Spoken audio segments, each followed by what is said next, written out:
Apocalipse capítulo 1, versículo 19.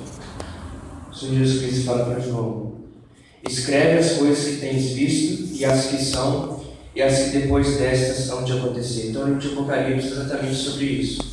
As coisas que João viu, as coisas que são, as coisas que estão acontecendo, a era atual, e as coisas que depois destas hão de acontecer.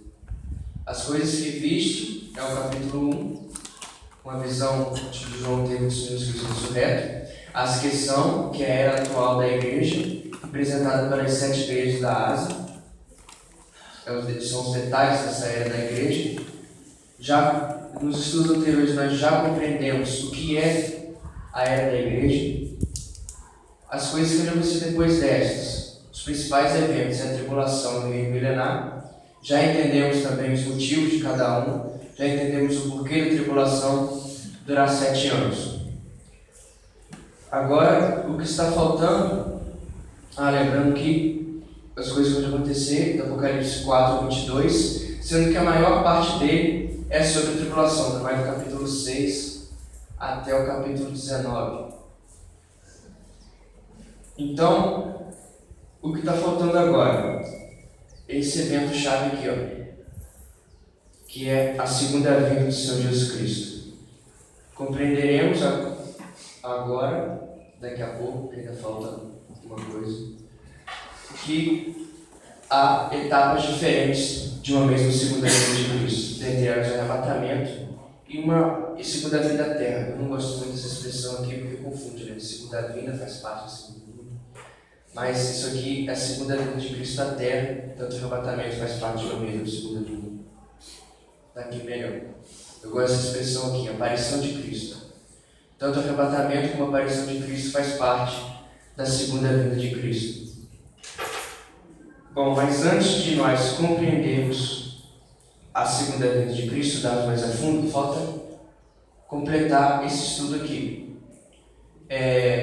Falta nós entendermos sobre o reino do Senhor Jesus Cristo, como o reino está agora, e esse contraste com na dispensação do plenitude dos tempos, como vai ser no milênio, e a respeito dessa palavra século que aparece na Bíblia, a diferença entre dispensação e século. Antes disso, só vamos lembrar aos irmãos que quando nós estudamos a tribulação, né, no estudo passado, é importante nós lembrarmos que a tribulação ela não é uma dispensação. A dispensação é o que diz respeito à administração de Deus, o tratamento de Deus com o homem. A dispensação, na tribulação não há essa mudança de tratamento de Deus. A tribulação ela é o juízo dessa dispensação atual, que o mundo é julgado com base na sua atitude na dispensação atual, e também é um período de transição para outra dispensação, que é o milênio. Por exemplo, na tribulação, os judeus e gentios crentes que estão na mesma posição, mas eles não são igreja, porque a igreja vai ter sido tirada.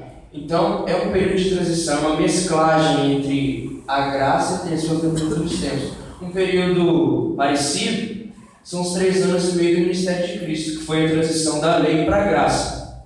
Quando o Senhor Jesus Cristo veio e ensinou, não era a dispensação da graça, a igreja não tinha sido formada ainda, a igreja foi formada em Atos 2, mas também o Senhor Jesus Cristo já estava falando os seus ensinamentos a respeito do cumprimento da lei, que a lei estava sendo cumprida nele. Nós vemos em vários sermões dele falando, o bispo que fugiu, não, estava na lei. Aí depois ele fala, eu porém fugi. Então a tribulação é exatamente esse período de transição entre a dispensação da graça e a dispensação da plenitude dos tempos, que nós chamamos de milênio ou de reino messiânico. Todos os irmãos entenderam que a tribulação é um período de transição e não uma dispensação em si? Muito bem. Agora vamos entender o que diz respeito à palavra século na Bíblia. A dispensação, como já disse, é respeito ao tratamento de Deus com o homem. Século está relacionado ao sistema do homem, propriamente dito. Vamos ler Mateus 12:32, que o Senhor Jesus Cristo fala de 2 séculos. Muitas traduções trazem a palavra mundo ao invés de século. Eu prefiro século porque se a gente falar mundo, a gente fala, o próximo mundo. Aí o pessoal vai achar que já é eternidade, mas não é. É um outro período.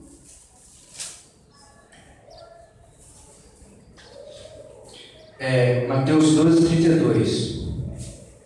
Está falando sobre o pecado contra o Espírito Santo. E se alguém disser alguma palavra contra o Filho do Homem, ser-lhe-á perdoado. Mas se alguém falar com o Espírito Santo, não lhe será perdoado, nem neste século, nem no futuro. Creio que algumas traduções trazem mundo, né? Ao invés de século. Então, ele fala de 2 séculos. Este século e o vindouro. Eu disse que século está relacionado ao sistema do homem. Os irmãos lembram que no milênio, o Senhor Jesus Cristo dá fim ao sistema do homem. Ele mesmo reina a partir do trono de Davi e dá fim ao sistema do homem. Então, o século está relacionado ao sistema. Por exemplo, tanto a lei como a graça estão no mesmo século. Embora Deus mudasse de tratamento, né? Em 2 dispensações aqui, na verdade, em outras anteriores, o século é o mesmo, o sistema humano é o mesmo. Desde lá, depois do dilúvio até hoje, o sistema humano é o mesmo, certo? Os irmãos compreendem isso? Todo o sistema político do homem, todos os anseios do homem é o mesmo, são os mesmos. Mas o que eu digo depois do dilúvio? Porque antes do dilúvio, no dilúvio, Deus terminou o sistema do homem anterior ao dilúvio. Quando recomeçou, depois do dilúvio, houve um novo sistema para o homem. Uma nova funções para o homem ali. Então, e assim será quando no próximo século, que é o milênio, que o Senhor Jesus Cristo ele vai mudar o sistema do homem no século. E por que traz a palavra mundo, que eu também acho apropriado? Porque há também mudanças significativas no mundo. Quando teve o dilúvio, o mundo mudou. O mundo depois do dilúvio não foi o mesmo antes do dilúvio. É a mesma coisa no milênio. Nós lemos em Oséias capítulo 2, nós lemos também em Zacarias 14, que a estrutura física do mundo, da natureza, também vai mudar no milênio. Também é um outro indício de mudança de século. A dispensação não tem nada a ver com isso, de troca de sistema, de anseios do homem, tratamento político. É diretamente uma administração de Deus com o homem. O século não, o século está mais relacionado ao sistema em si. Então nós podemos dizer que nós vivemos na dispensação da graça e no século pós-diluviano, porque todo o sistema do mundo é o mesmo desde quando Noé desceu da arca e vai até ao fim da tribulação. Este século ele termina ao fim da tribulação, quando o Senhor Jesus Cristo vem e podemos dizer há uma nova limpeza na humanidade. No dilúvio houve uma limpeza na humanidade, a humanidade recomeçou e ao fim da tribulação vai ter uma outra limpeza, do mesmo jeito, depois desse grande juízo. É meio confuso, mas os irmãos conseguiram entender a diferença entre século e dispensação? Okay. Vamos ver aqui, eu botei algumas passagens aqui sobre século. Está sempre relacionado a sistema. Gálatas capítulo 1, versículo 4. O qual deu a si mesmo por nossos pecados, para nos livrar do presente século mau, segundo a vontade de Deus Pai. Ele nos livrou desse sistema mau que é hoje, desde que dessa maldade do homem. Ele nos livrou deste século mau, ele nos livrou desse sistema. Nós somos um povo celestial, celestial fora dessa terra má, fora desse século mau. Tem outra passagem aqui, 1 Coríntios 2, 6 a 8. 1 Coríntios 2, 6 a 8. Todavia falamos sabedoria entre os perfeitos, não porém sabedoria deste mundo. Aqui está a palavra mundo, dessa vez, mas a palavra grega para mundo é século, nesse caso aqui é a mesma. Nem dos príncipes deste mundo que se aniquilam, mas falando da sabedoria de Deus, oculta em mistério, a qual Deus ordenou os séculos para a nossa glória, a qual nenhum dos príncipes deste mundo conhecia, porque se conhecesse, nunca crucificariam ao Senhor da glória. De novo, mundo, sistema. Então, o mundo vindouro vai ser a dispensação da plenitude dos tempos, vai ser o milênio, o século vindouro. Um outro sistema que o Senhor Jesus Cristo irá elaborar. 1 João 5, 19. Sabemos que somos de Deus e que todo mundo está no maligno. O sistema mundial, ele está na pessoa de Satanás. Diferente do milênio, que nós vamos ler, que Satanás será preso e que o Senhor Jesus Cristo é que estará, o mundo estará na pessoa do Senhor Jesus Cristo. Então, outra passagem falando sobre esse domínio de Satanás sobre esse sistema. 2 Coríntios, capítulo 4, versículo 4. Nos quais o Deus deste século cegou os entendimentos dos incrédulos para que lhes não resplandeça a luz do Evangelho da glória de Cristo, que é a imagem de Deus. Então, neste século, esse sistema está na pessoa de Satanás.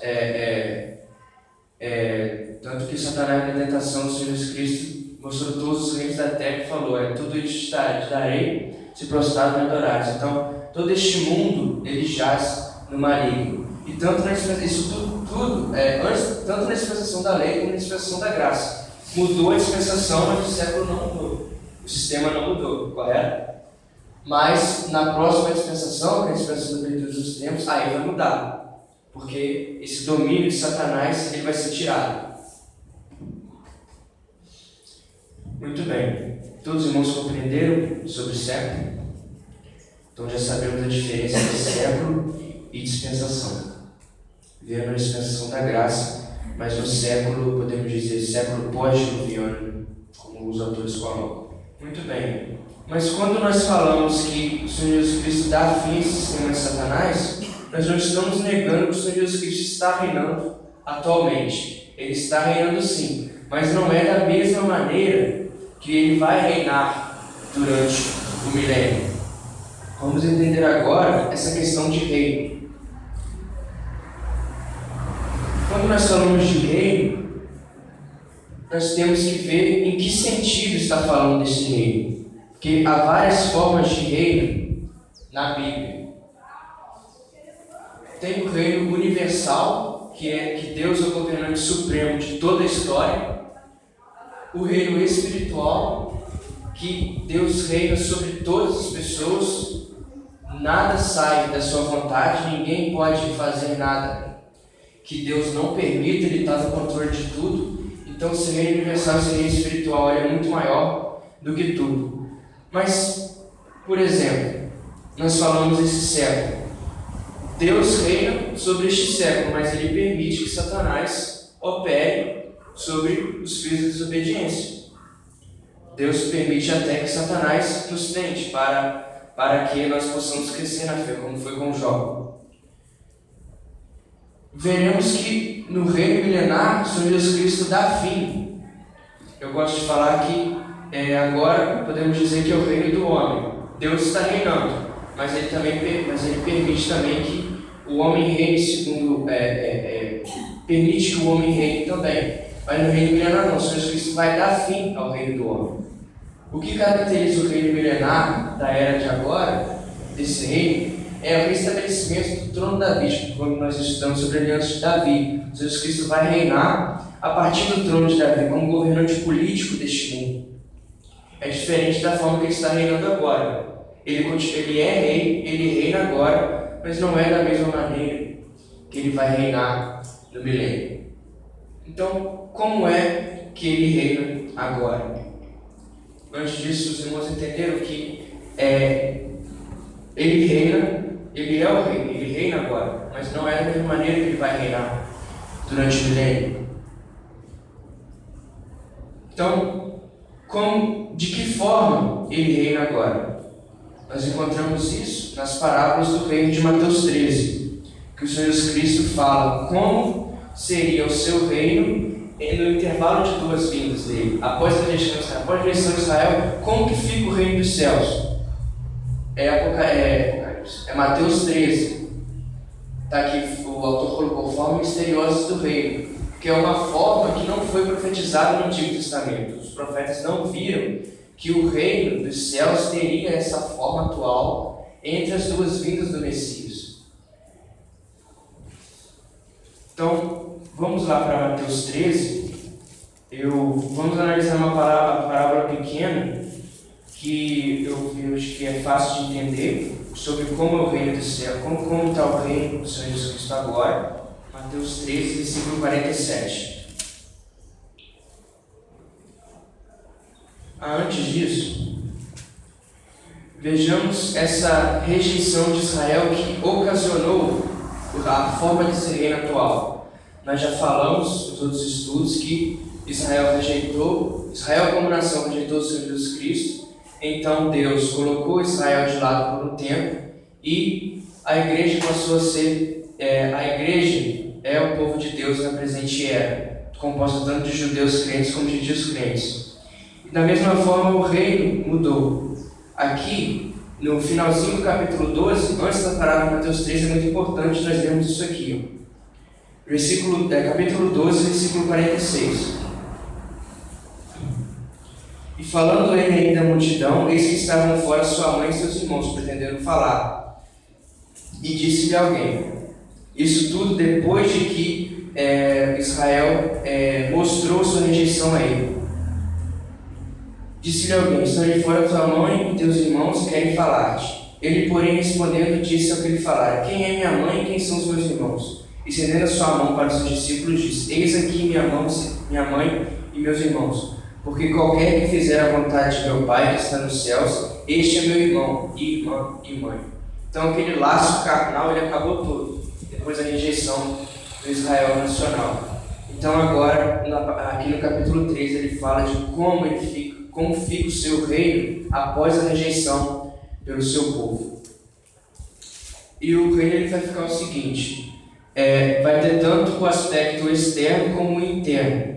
O aspecto externo do reino dos céus fala tanto daqueles que o reino dos céus vai ser composto de todos aqueles que reconhecem o Senhor Jesus Cristo, tanto verdadeiramente como os que estão em redor daqueles que creem verdadeiramente. Então podemos dizer que tem tanto o aspecto externo como o interno. O aspecto externo, o aspecto interno somos nós, a igreja do Senhor Jesus Cristo, não a igreja templo, né? A igreja composta de verdadeiros crentes. E o aspecto externo são todos aqueles que acham que são crentes, que acham que são igreja. Então essa é a forma do reino dos céus entre as duas vindas do Senhor Jesus Cristo. Lembramos que depois do arrebatamento essa forma continua. Então vamos pensar que o aspecto interno, todos aqueles que verdadeiramente creem, e o aspecto externo, todos aqueles que acham que creem no Senhor Jesus Cristo, aqueles que dizem crer nele. Essa forma de reino ela continua até ao reino milenar. Vamos aqui nessa parábola aqui, versículo 47, nós vamos entender isso. Igualmente, Mateus 13, versículo 47. Mateus 13, 47. Igualmente o reino dos céus é semelhante a uma rede lançada ao mar, que apanha toda a quantidade de peixes. Estando cheia, a puxa para a praia, e assentando-se apanham para os cestos bons. Os ruins, porém, lançam fora. Assim será na consumação dos séculos, ou, outra tradução, fim do século, ou fim do mundo. Virão os anjos e separarão os maus de entre os justos, lançá-los na fornalha de fogo, e ali haverá pranto e ranger de dentes. Então essa é o reino dos céus, uma rede lançada ao mar. Pega tanto o peixe bom como o peixe ruim, mas está ali na rede. O peixe ruim está junto com os bons. e depois os peixes ruins são lançados fora no final. É interessante que, então, essa é a forma do reino dos céus. A aplicação para hoje, nós podemos sim aplicar isso para a igreja, que os peixes bons aqui no caso seriam os verdadeiros crentes, nós, e os peixes ruins aqueles que se acham crentes, mas não são. Mas é errado nós falarmos que o fim dessa parábola é o arrebatamento. Veremos isso por quê? Primeiro porque nós já falamos aqui, porque essa forma misteriosa do reino, ela vai até o fim da tribulação, a igreja é arrebatada antes, nós já falamos disso. Nós veremos isso mais à frente. Vou voltar aqui, porque nosso próximo assunto vai ser arrebatamento. Então, é correto nós aplicarmos isso para a era atual, porque é a forma de reino atual, mas é errado nós falarmos que essa forma de reino ela termina com o arrebatamento. Todos os irmãos entenderam essa questão de reino? Aqui eu colocou, o reino é prometido, o reino foi profetizado no Antigo Testamento. Aqui o reino foi postergado, ele foi rejeitado por Israel. Aqui nos 3 anos e meio do ministério de Cristo, então colocou, o reino foi apresentado, mas Israel rejeitou. Então esse reino foi postergado e no milênio esse reino vai ser estabelecido. O reino da forma que nós falamos, o Senhor Jesus Cristo reinando a partir do trono de Davi. Essa forma de reino só vai ser estabelecida no milênio. Enquanto isso, entre as duas vindas do Senhor, o reino ele fica na forma misteriosa, o reino dos céus, que é descrito nas parábolas de Mateus 13. Agora, nós creio que terminamos tudo no que diz respeito às bases. Agora vamos para o evento-chave, que é a segunda vinda de Cristo.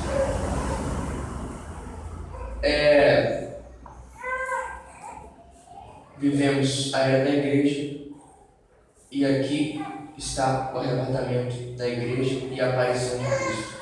As duas etapas de uma mesma segunda vinda. Entenderemos o porquê de duas etapas. Apocalipse capítulo 1, versículo 3.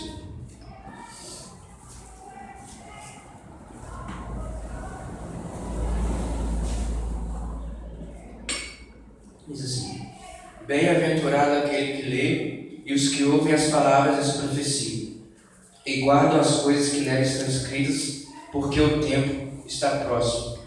Atenção para essa expressão, porque o tempo está próximo. Essa expressão, estar próximo, sinônimo para ela, nesse caso, do idioma grego seria estar às portas, ou porque o tempo se avizinha, está prestes a acontecer.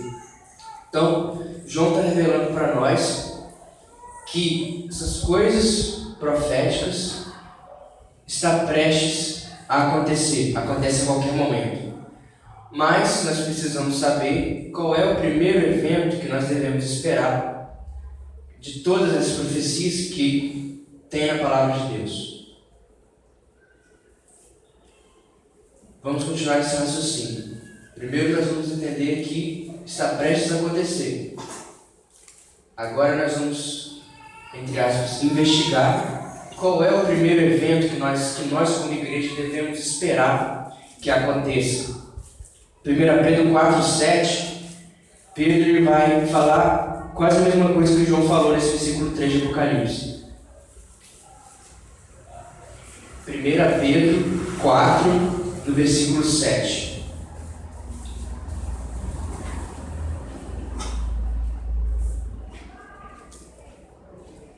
João fala que o tempo está próximo. Pedro já vai falar mais coisa. 1 Pedro 4, 7. E já está próximo o fim de todas as coisas. Portanto, sede sóbrios e vigiai em oração. Então, todas as coisas profetizadas estão próximas a acontecer. Mas ainda assim, fica a pergunta: qual é o primeiro evento que a igreja deve esperar que aconteça a qualquer momento? Vamos para Romanos 13. Vou ficar de detetive um pouquinho. Vamos investigar. Romanos 13, 11 a 12. Outra passagem que fala de esperarmos uma coisa a qualquer momento. Romanos 13, 11 a 12. E isto digo conhecendo o tempo, porque já é hora de despertarmos do sono, porque a nossa salvação está agora mais perto de nós do que quando aceitamos a fé. A noite é passada e o dia é chegado. Esse é chegado é o mesmo que está próximo daqui, expressão do grego. Está em palavra diferente, mas é coisa de tradução, não é o que está no original. Então quer dizer a mesma coisa do estar próximo daqui, o estar próximo de 1 Pedro e esse é chegado de Romanos 13, 12. Rejeitemos coisas obras das trevas e vistamos as obras da luz. Mas o Paulo já dá outra dica aqui, ó. Romanos 13, 11. Porque a nossa salvação está agora mais perto de nós do que quando aceitamos a fé. A nossa salvação. Tiago agora vai resolver esse enigma. Vamos para Tiago. A mesma expressão. E Tiago já fala para nós que evento é esse que nós devemos esperar que aconteça a qualquer momento. Tiago 5, 7 a 9, né, que fala aqui, porque já fala do evento. Tiago 5, 7 a 9. Sede, pois, irmãos, pacientes até a vinda do Senhor. Eis que o lavrador espera o precioso fruto da terra, aguardando com paciência até que receba a chuva, temporã e serôdia. Versículo 8. Sede vós também pacientes, mesma coisa que Pedro e Paulo falaram, João falou também. Fortaleceis vossos corações, por quê? Porque já a vinda do Senhor está próxima. Nós comentamos aqui, para essa expressão, já a vinda do Senhor se aproxima, ou a vinda do Senhor se avizinha, a vinda do Senhor é iminente, a vinda do Senhor irá acontecer a qualquer momento. Irmãos, não vos queixeis uns contra os outros, para que não sejais condenados. Eis que o juiz está à porta. Porque já a vinda do Senhor está próxima. Se nós estudarmos o tempo verbal que Tiago usou aqui no grego, foi o tempo perfeito. O que significa o tempo perfeito? Nós não temos nossa língua portuguesa, né? É uma ação que completa no passado e que ela continua em estado completo. Então, essa aproximação ela está em estado completo, ou seja, não há mais nada que nós, como igreja, devemos esperar que aconteça que não seja a própria vinda do Senhor. É o evento que acontecerá a qualquer momento, a vinda do Senhor para a igreja. Lembra que tudo isso aqui é direcionado à igreja. Então, para a igreja, o que nós devemos esperar é o próprio Senhor. A própria vinda do Senhor.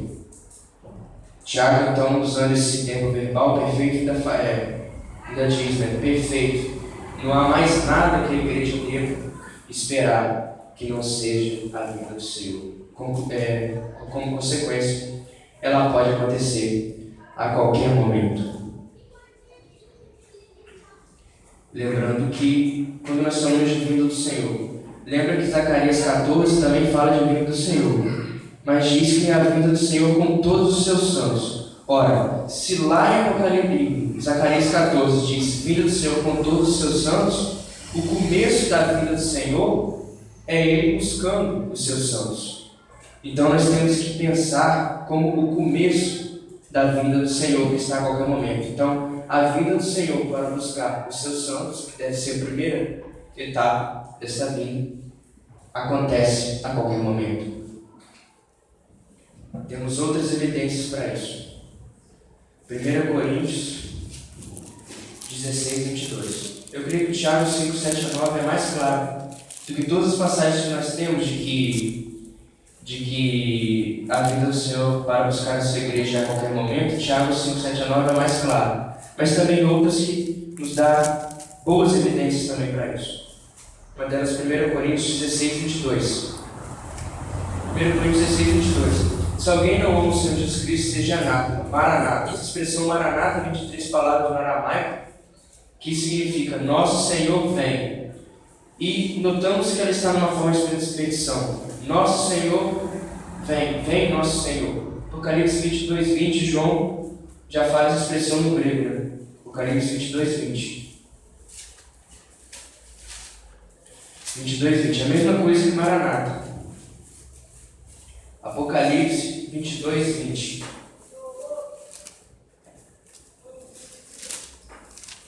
Uma outra evidência que o Senhor Jesus Cristo vem a qualquer momento. Apocalipse 22, 20. Aquele que testifica essas coisas diz, certamente cedo vem. Amém. Ora vem, Senhor Jesus. Ora, qual o sentido de Paulo, 1 Coríntios 6, 22 e João, Apocalipse 22, 20, chamar, pedir o Senhor Jesus Cristo, ora vem, Senhor Jesus, se faltasse alguma coisa para a igreja esperar que ele viesse? Não faz nenhum sentido. Então, uma outra evidência de que o Senhor Jesus Cristo vem em qualquer momento. Essa petição, vem, Senhor Jesus, por que eles pediriam isso se estivesse faltando alguma coisa para acontecer, para a igreja esperar? É claro que na mente de Deus, por exemplo, que pode ser agora o arrebatamento, mas vamos supor que seja amanhã. É claro que faltou algumas coisas para acontecer hoje, mas na mente de Deus, para a igreja não. Para a igreja esperar, tem que ser a qualquer momento, pois nós não sabemos quando isso vai acontecer. Por isso a petição, ora vem, Senhor Jesus, porque podia ser em qualquer momento da vida de Paulo e João. Essas duas que os irmãos entenderam. Tiago 5, 7 a 9, com respeito ao tempo, não falta mais nada para a igreja esperar. E essa outra evidência de 1 Coríntios 22, Apocalipse 22, 20, que é essa petição para que o Senhor Jesus Cristo venha. Outra evidência de que é a qualquer momento. 1 Tessalonicenses 1, 9 a 10. Porque eles mesmos anunciam de nós com a entrada que tivemos para convosco, e como dos ídolos nos convertestes a Deus, para servir o Deus vivo e verdadeiro, e esperar do céu do seu Filho, a quem ressuscitou entre os mortos, a saber Jesus, que nos livra da era futura. Esse esperar, estudos de grego, diz que esse esperar, ele dá uma sugestão de manter-se esperando, com expectativa confiante. Então, o elogio de Paulo vocês, como vos convertestes a Deus, esse acho juízo para convertestes a Deus, verdadeiro, e vocês estarem esperando, de forma que vocês estão mantendo essa espera. Então, esperam o quê? O próprio Senhor Jesus Cristo. Manter-se esperando pelo Senhor Jesus Cristo. É isso que os Tessalonicenses estavam fazendo e que Paulo elogiou aqui.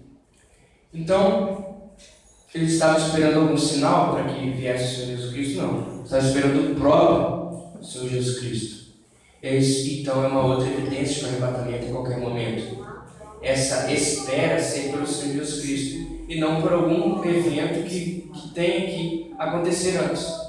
A igreja deve esperar pelo próprio Senhor Jesus Cristo e não por outras coisas que porventura deveriam acontecer antes. Não, para a igreja deve esperar pelo próprio Senhor Jesus Cristo.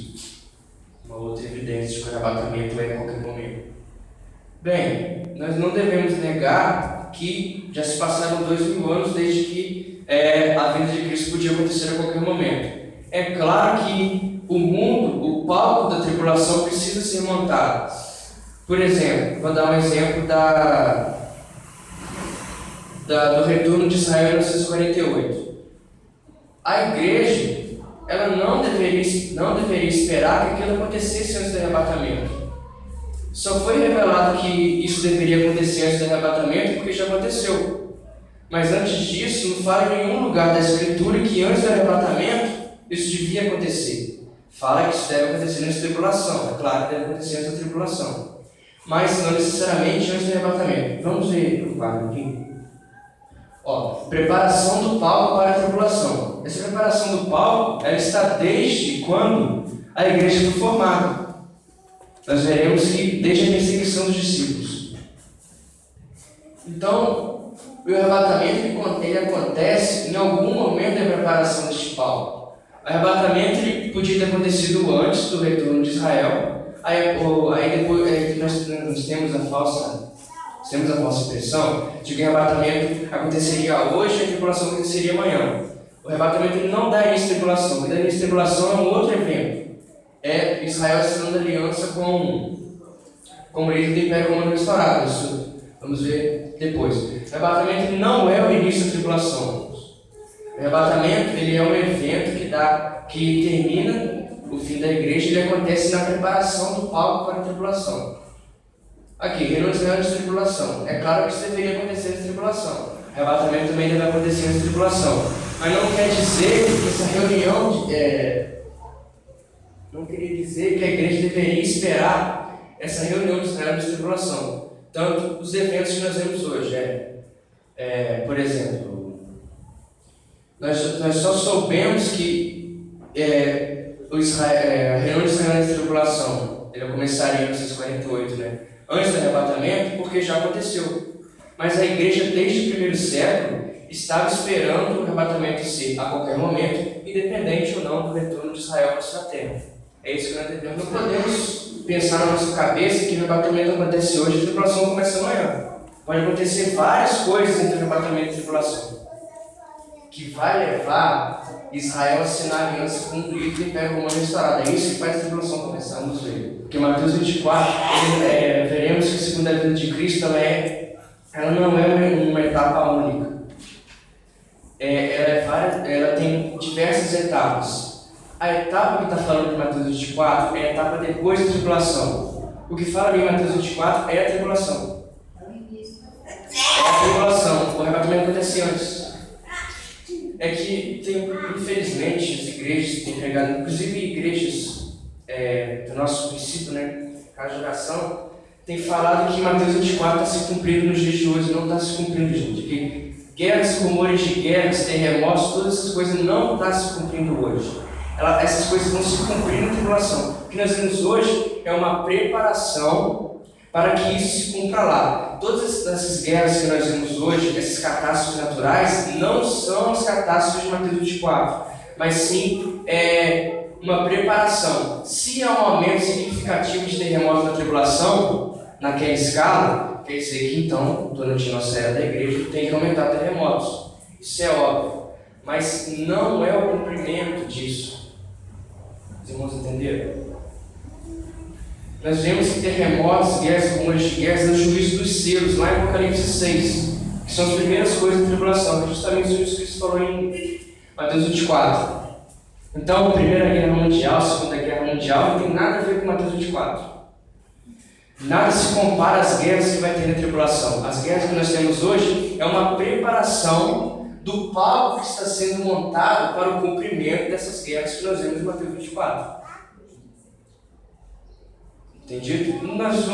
O próximo estudo vai ser sobre isso. O contraste entre o arrebatamento, essa etapa que acontece antes da tribulação, e essa etapa depois da tribulação. E o contraste é justamente esse. Enquanto arrebatamento nós não devemos esperar nenhum sinal que ocorra, a etapa de depois da tribulação, Jesus Cristo deu diversos sinais, que é justamente Mateus 24.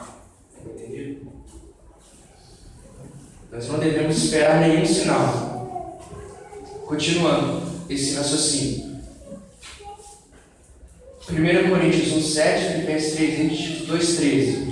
Fala para aguardar algum sinal? Não. Fala para aguardar o próprio Senhor Jesus Cristo. Vamos ver que é diferente de Mateus 24. Está falando que antes da sua vida na terra tem vários sinais para acontecer. Mas nós, para a igreja, não fala nenhum sinal não. É justamente uma evidência de que não pode ser uma etapa única a segunda vinda de Cristo, e sim etapas diferentes. Porque senão a Bíblia iria se contradizer. Uma parte falar que a gente deve esperar, outra parte deve esperar. Não. 1 Coríntios 1,7. de maneira que nenhum dom vos falta, esperando o quê? Algum sinal? Não. Esperando a manifestação de nosso Senhor Jesus Cristo. Filipenses 3:20. É claro que também, irmão, que à medida que o tempo passa, mais o palco está sendo montado, mais o mundo está sendo preparado para a tribulação e mais perto de Jesus Cristo vai voltar. Então, a vinda do Senhor Jesus Cristo ela está perto, ela está próxima, porque o tempo está passando. E não porque algum sinal está acontecendo.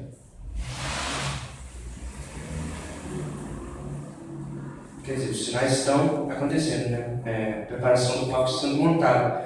Mas não tem nada. Para o Senhor Jesus Cristo vir, tem que acontecer isso. Quando acontecer isso, vai poder acontecer a qualquer momento. Nada disso. Já está a qualquer momento. Já é a qualquer momento. Pode ser hoje e agora.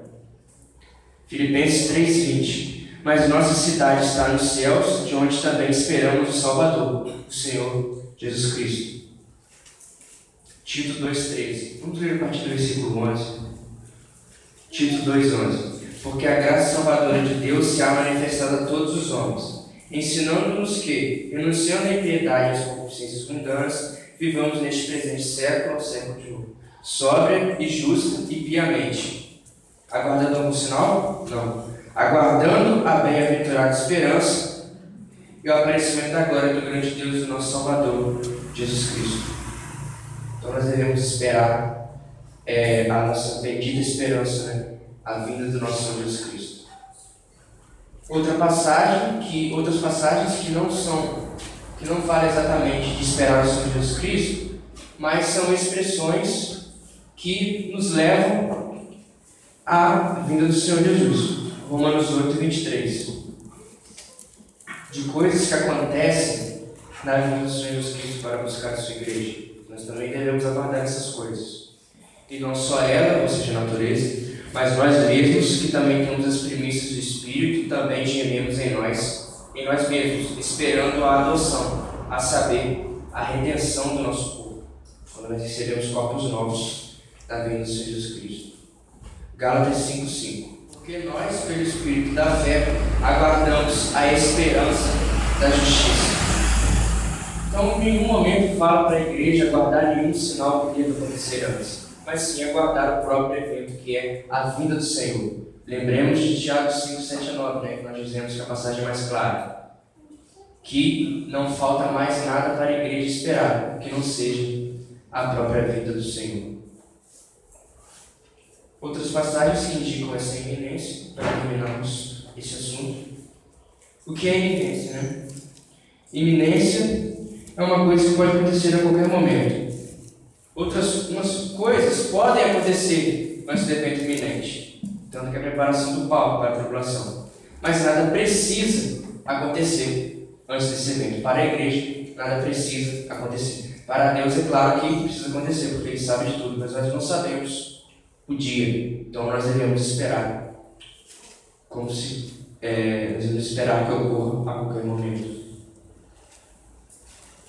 Vamos dar um exemplo de solução sobre isso.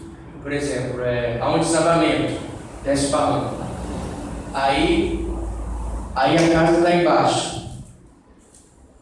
A casa está em iminência dela ser consumida por todo aquele deslizamento. O deslizamento chegou no ponto que os donos da casa têm que sair correndo, porque o deslizamento pode acontecer a qualquer momento. E assim é o arrebatamento da igreja. Desde quando houve a perseguição dos discípulos, nós vemos que veremos que o arrebatamento se tornou iminente neste momento, quando os discípulos começaram a ser perseguidos. Desde lá, está prestes a consumir a casa, está prestes a acontecer o arrebatamento. Há 2000 anos, por isso que cada dia mais está mais perto. Hebreus 10:37. Porque ainda um pouquinho de tempo, para Deus um pouquinho de tempo, e o que há de vir virá, e não tardará. Esses 2000 anos para Deus é um pouquinho de tempo. A qualquer momento, o Senhor Jesus Cristo vem nos buscar. 1 João 2,18. Filhinhos, é já a última hora. Como viste que veio o anticristo, também agora muito se tem feito anticristo, por onde conhecemos que já é a última hora. A preparação do palco aí, ó. Muito se tem feito anticristos, mas nenhum deles é o anticristo profetizado, entendeu? Ó, como ouviste que vem o anticristo, também agora muito se tem feito anticristos. Muito se tem feito anticristo, mas não é aquele anticristo que fala lá em Apocalipse. É a preparação do palco que nós estamos vivendo. E vemos que já é a última hora. Muito bem. Então, já entendemos que a vinda do Senhor acontece a qualquer momento. Eu afirmei que o arrebatamento é a primeira etapa dessa segunda vinda de Cristo. Agora nós vamos ver o que é o arrebatamento. João 14.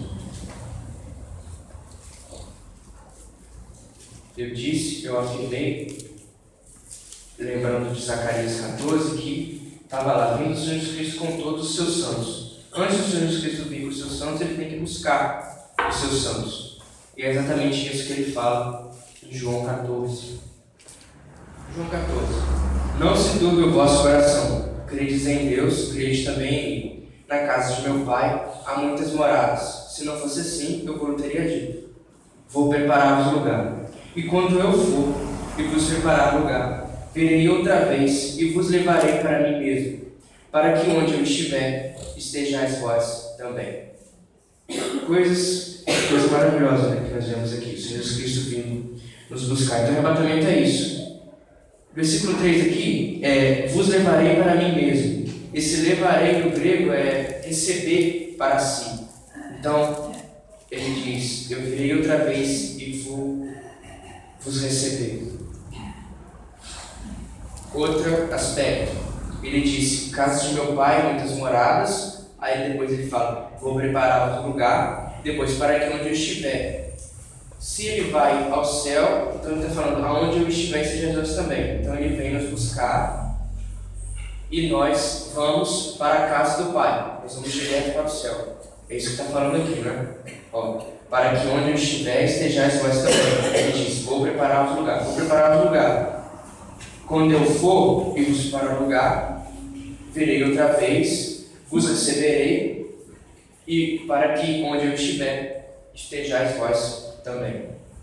Então, o que é o arrebatamento? O Senhor Jesus Cristo vindo buscar os seus para a casa do Pai. Agora veremos como será o arrebatamento. Duas passagens. 1 Coríntios 15, 51 e 52. Eis que vos digo um mistério. Lembra de mistério? Uma coisa nunca revelada antes, mas que se manifestou agora. Todo o que diz respeito à igreja não foi revelado no Velho Testamento, nem ainda o arrebatamento. O arrebatamento não aparece no Antigo Testamento, é um mistério, mas é revelado agora. Na verdade, nem todos dormiremos. Esse dormiremos diz respeito ao corpo, né? A alma ela fica em estado consciente, sim, mas o que está dormindo, entre aspas, é o corpo, na linguagem figurada. Lembramos que isso não tem nada a ver com questionamento de interpretação literal. Lembramos que nós interpretamos literalmente, não sei que a passagem nos força a interpretar de maneira figurada. Aqui ela não está forçando, porque há outras passagens da Bíblia que diz que a alma após a morte fica em estado consciente. Não tem nada de sono da alma, nada disso. Isso, aliás, é heresia. Na verdade, nem todos dormiremos, diz respeito ao corpo, ou seja, todos que estão mortos, mas todos seremos transformados. Como? Num momento, num abrir e fechar de olhos, durante a última trombeta, porque a trombeta soará e os mortos ressuscitarão incorruptíveis e nós seremos transformados. Aqui ele fala como? Vai ser num momento, num abrir e fechar de olhos, antes da última trombeta, porque a trombeta soará. Essa trombeta, essa expressão última trombeta, no grego, diz respeito àquela trombeta militar, aquele toque de recolher, podemos dizer. Como se estivesse falando assim: vem embora, vamos recolher. Não necessariamente a trombeta tocando. Não, aqui fala trombeta soará. Soará mesmo, fisicamente, ou é simbolicamente. Como na cidade militar, mas para que ela serve? É aquele toque de recolher. Vamos recolher, vamos embora. Ela soará, mas o que ela significa? Ela significa, por isso a expressão última trombeta. Antes da última trombeta, por que Paulo usa a expressão última trombeta? Lembrando essa função da trombeta de mandar o povo recolher, se recolher, ir embora. Onde a última trombeta, a trombeta soará, falando, vem embora. Os mortos estarão incorruptíveis e nós seremos transformados. Lembra disso tudo no abrir e fechar de olhos. Trombeta, mortos incorruptíveis, transformar tudo no abrir e fechar de olhos, no momento, no abrir e fechar de olhos. Agora, essa vai ser como será o nosso encontro com o Senhor. Os mortos estarão incorruptíveis, nós seremos transformados, onde a última trombeta,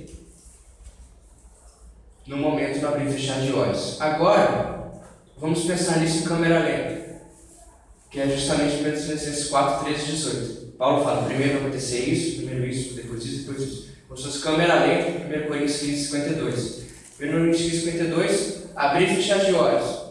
1 Tessalonicenses 4, 13 e 18. O que acontece exatamente nesses milésimos de segundo, né? Menos que isso. O que acontece etapa por etapa? 1 Tessalonicenses 4, 13 e 18.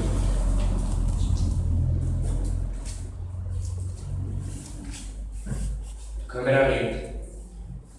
Não quero, porém, irmãos, que sejais ignorantes assim dos que já dormem, para que não nos entristeçais como os demais que não têm esperança.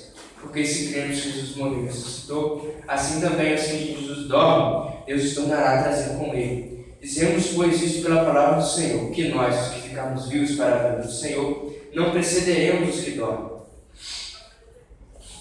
Câmera lenta. Se alguém pudesse filmar o arrebatamento em câmera muito lenta, porque isso vai ser tudo aqui que nós vamos ver agora, acontece na abrir e fechar de olhos, seria assim. Porque o mesmo Senhor descerá do céu com alarido, e com voz de arcanjo, e com a trombeta de Deus. E os que morreram em Cristo estarão primeiro. O Senhor Jesus Cristo desce até as nuvens, com a trombeta de Deus. Aí os que morreram em Cristo ressuscitam primeiro. Depois nós, os que ficarmos vivos, seremos arrebatados juntamente com eles nas nuvens, a encontrar o Senhor nos ares. E assim estaremos sempre com o Senhor. Então é como se fosse a câmera lenta do arrebatamento na Bíblia fechar de olhos, essa passagem de Tessalonicenses 4. Primeiro o Senhor, versículo 16, desce do céu com alarido, com voz de arcanjo. Aqui muitos dizem que Miguel vai acompanhá-lo, porque diz voz de arcanjo, mas eu acredito que não, porque está falando do Senhor. O Senhor descerá com voz de arcanjo. Então, ele terá a autoridade de arcanjo e os anjos o acompanharão. Voz de arcanjo para que os anjos o acompanhem. Porque, vamos lembrar, que os demônios e Satanás eles estão nos ares. Então, como se os anjos fizessem a nossa escolta.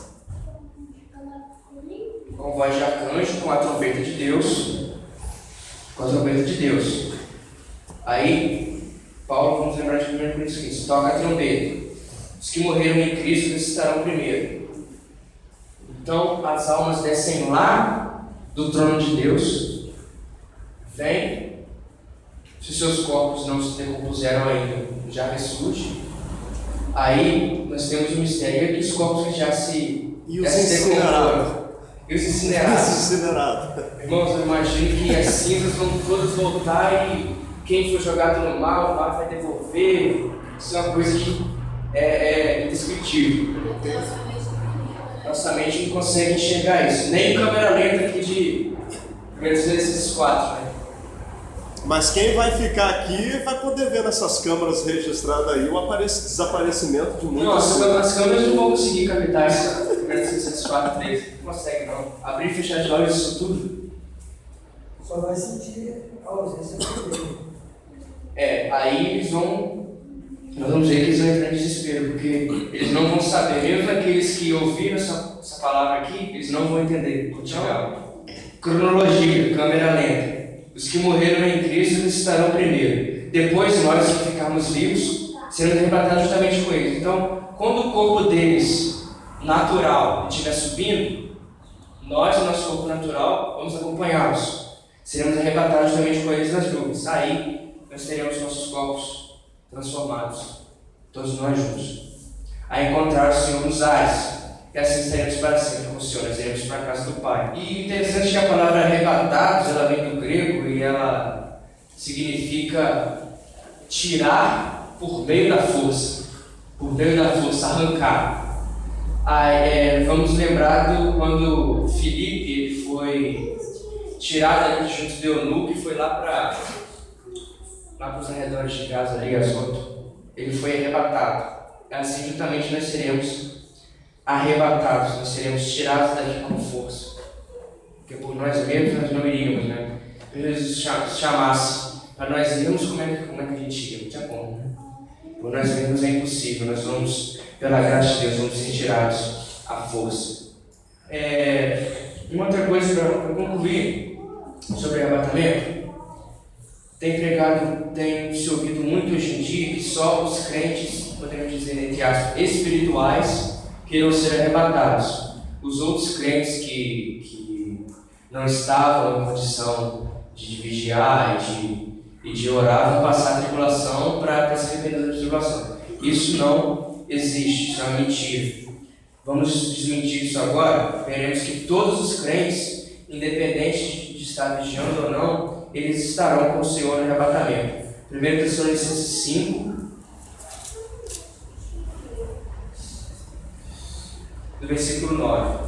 1 Tessalonicenses capítulo 5, no versículo 9. Porque Deus não nos destinou para Ele, mas para a aquisição da salvação, por nosso Senhor Jesus Cristo, que morreu por nós, para que, quer vigiemos, quer dormamos, vivamos juntamente com eles.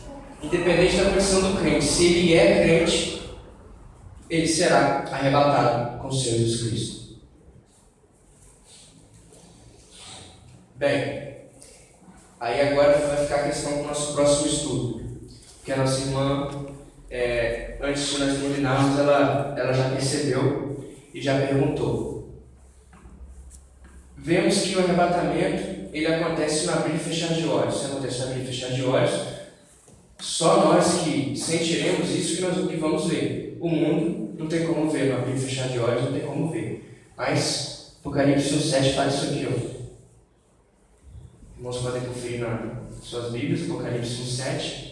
Eis que vem com as nuvens, e todo o olho o verá, até mesmo que o traspassaram. E todas as tribos da terra se lamentarão sobre ele. Sim, amém. E agora? 1 Coríntios fala que ninguém vê. Muitos crentes não vê. E agora está falando que a vida dele, todo o olho verá?